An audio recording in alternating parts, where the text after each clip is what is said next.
धर्म के विरुद्ध जो काम होते हैं वो अधर्म कहलाते हैं। धर्म से पुण्य और अधर्म से पाप पैदा होता है। धर्म और अधर्म दोनों का संबंध मन, वाणी और शरीर से होता है।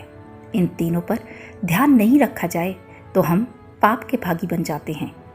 इन पाप कर्मों के कारण बुद्धि और विचार भी दूषित हो जाते हैं, जिसकी वजह से बार बार गलत काम ही होते हैं। आइए जानते हैं जाने अनजाने में होने वाले कुछ ऐसे पाप कर्म जिन्हें करने से हमें अधर्म से बचना चाहिए।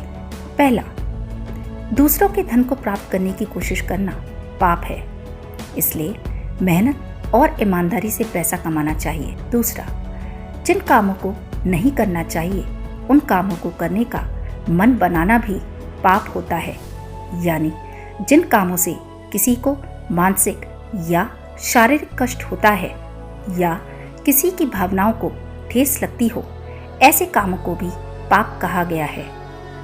तीसरा, जीव, आत्मा, परमात्मा आदि में अश्रद्धा रखते हुए केवल शारीरिक सुख को ही सब कुछ मानना भी पाप कहलाता है, यानी स्वार्थी होकर जीवन नहीं जीना चाहिए।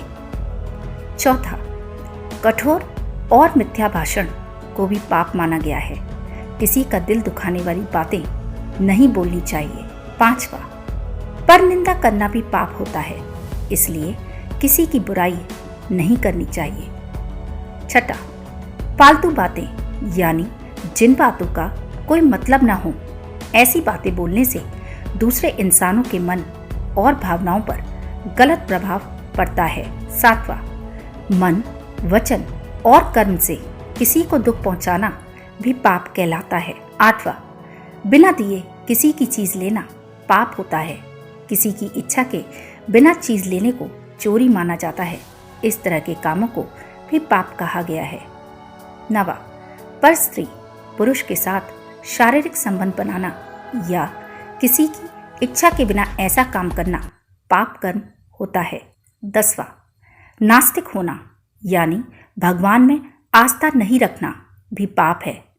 भगवान में आस्था नहीं होने से इंसान को गलत कामों के दंड का डर नहीं रहता और वो बिना डरे गलत काम करता रहता है। प्रिय दोस्तों, यह जानकारी आपको पसंद आई हो तो वीडियो को लाइक, शेयर और चैनल को सब्सक्राइब करना ना भूलें। धन्यवाद।